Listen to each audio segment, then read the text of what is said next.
Bonjour, nous allons dans ce bref aperçu de cours envisager quelques conseils pour la création d'une fiche de synthèse à partir d'un cours sonorisé. La problématique est la suivante. Dans un support, tout est utile bien évidemment, si on part du principe que l'enseignant a jugé utile de l'exprimer dans son cours. Tout est utile pour comprendre ce qui est dit et percevoir les messages qui doivent être transmis. Néanmoins, tout n'est pas à apprendre par cœur, et toute la problématique va consister à extraire d'un discours qui est là pour aider à comprendre les éléments essentiels pour retenir le cours et être capable plus tard d'en réutiliser les différentes informations. Donc il y a à faire un effort de synthèse, c'est-à-dire d'extraction de l'essentiel, à partir d'une écoute et d'une analyse du contenu. Ceci passe par un effort de compréhension, et la réalisation d'une fiche est l'un des outils possibles pour ce faire. Cette fiche, en effet, permet ultérieurement de retrouver le contenu dans son intégralité, sous une forme structurée, pas forcément sous la formulation exacte initiale, mais en retrouvant toutes les informations pertinentes à partir donc de cette fiche qui se veut un résumé synthétique. Ce qui est essentiel dans cette histoire, c'est de bien comprendre que la fiche en question n'est valable que pour celui qui l'a construite. Quelqu'un qui s'approprierait ensuite cette fiche et qui imaginerait pouvoir faire la démarche à l'envers, c'est-à-dire retrouver tout le contenu du cours à partir d'une fiche qu'il n'aurait pas lui-même élaborée en travaillant ce cours, eh bien, se trompe complètement. Donc la fiche est vraiment un outil de synthèse, d'un effort d'analyse et de compréhension par un individu donné. C'est donc un outil totalement individuel, personnalisé et qui ne peut pas être réutilisé par quelqu'un d'autre. Alors comment faire? Eh bien, il n'y a pas de méthode universelle. Chacun doit trouver sa propre méthode. On vient de dire que c'était un outil individuel et personnalisé, ça n'est pas pour se contredire en disant qu'il y a une méthode qui peut convenir à tout le monde. Donc dans ce qui va suivre, on donne simplement quelques pistes à titre d'exemple de la façon dont il faut aborder la constitution de ces fiches. Alors d'abord, bien sûr, il faut regarder les diapos et écouter le texte. Ça, c'est un prérequis indispensable. Mais il ne faut pas être passif et se contenter d'enregistrer de manière passive ce qui est dit et ce qui est montré. Il s'agit de comprendre. Et à partir de cette compréhension, il faut en extraire les mots-clés, les concepts, tout ce qui va permettre de condenser sous une forme synthétique l'essentiel. Et ce qui est important, c'est que quelle que soit la méthode, puisque chacun doit trouver sa propre méthode, c'est de toujours se tenir au même principe une fois qu'on les a déterminés, avec une façon de présenter les fiches, le plan, les couleurs, etc., etc.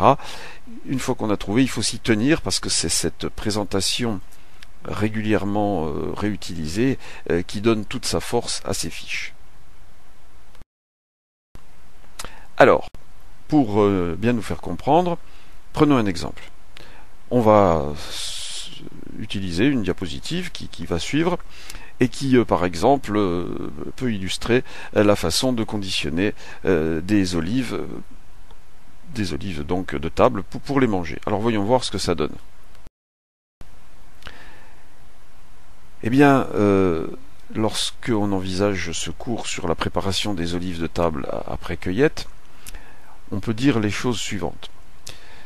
Sauf exception pour quelques rares variétés, les olives ne peuvent jamais être mangées directement une fois cueillies, car elles sont alors extrêmement amères. D'où la nécessité d'utiliser des préparations qui les rendent consommables. Ces préparations sont réalisées par des confiseurs dans des confiseries d'olives de table. Rappelons que les olives sont d'abord vertes, puis deviennent noires en mûrissant sur les arbres. Il n'existe donc pas de variété d'oliviers à olives exclusivement vertes et d'autres à olives exclusivement noires, tout dépend du moment où on les cueille. Il existe quelques variétés dont les fruits sont blancs à maturité, Mais l'arbre est dans ce cas très peu productif et reste très rare en culture. La préparation des olives comprend presque toujours 3 phases. Désamérisation, pour enlever l'amertume intense et naturelle, rinçage, fermentation lactique et conservation. La désamérisation a pour but de réduire la quantité d'oleuropéine, un glucoside phénolique extrêmement amer. C'est une étape indispensable, car sans cela, les olives sont carrément immangeables. La désamérisation consiste à plonger les olives dans un bain légèrement alcalin, par exemple de la lessive de soude à 1,5%, 3%, et ce pendant une dizaine d'heures.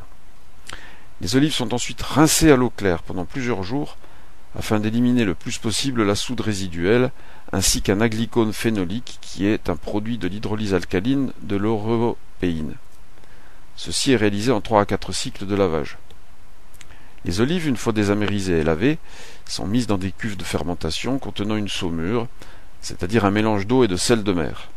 Ce saumurage se fait dans une solution à 4,9% en chlorure de sodium NaCl, additionnée d'acide lactique afin d'abaisser le pH à 4,5, en sachant que les valeurs initiales tournent autour de 10 à cause de la soude résiduelle. Il se forme un bouillon de culture pour l'étape de fermentation. Cette fermentation est naturelle, elle s'effectue entre 22 et 28 degrés Celsius et dure entre 6 et 9 mois. En général, la désamérisation ayant détruit en grande partie la flore commensale des olives, on peut recourir à un ensemencement par un starter, à savoir Lactobacillus plantarum, pour faciliter la fermentation, qui peut alors être réduite à 3 à 9 semaines. Une fois la fermentation terminée, les olives peuvent être conservées dans les mêmes cuves ou mises en fût et conditionnées. Il existe de nombreuses méthodes différentes, utilisées préférentiellement en fonction de la variété et de la maturité. Par exemple, on peut préparer des olives vertes confites en saumure, suivant la méthode sévillane ou la méthode picoline. On peut préparer des olives cassées. Dans ce cas, la cueillette se fait légèrement plus tardivement que pour les olives vertes et les fruits sont entaillés en les frappant avec un maillet, puis rincés dans une eau quotidiennement renouvelée pendant une dizaine de jours. Ils se débarrassent ainsi de leur amertume. Ils sont enfin conditionnés dans une saumure à 100 g par litre aromatisée au fenouil, laurier et coriandre. Pour faire des olives noires au naturel, les olives sont cueillies ou ramassées lorsqu'elles sont noires, donc plus tardivement, lavées à l'eau claire puis plongées dans une saumure à 10-12 degrés de sel marin. Elles sont consommables au bout de 6 à 8 mois. Quant aux olives non préparées, elles sont rares comme déjà dit, mais il existe quelques variétés dont le fruit fermente naturellement sur l'arbre, ce qui en élimine l'amertume et permet de les consommer directement sans aucune préparation. Les olives de ces variétés sont intéressantes comme aliment diététique dans les régimes sans sel. Ce sont toujours des olives noires puisque la fermentation intervient après le stade de maturité optimale. La plus connue est la Troumbolier, surtout cultivée à Thasos et faisant l'objet d'une appellation d'origine contrôlée. Bon, eh bien, que penser de la façon dont cette diapositive a été commentée? Bien sûr, on était dans l'excès total. La retranscription intégrale pourrait donner ceci. C'est le texte exact et la diapositive suivante. Ces 2 diapositives reprennent l'intégralité de ce qui a été dit.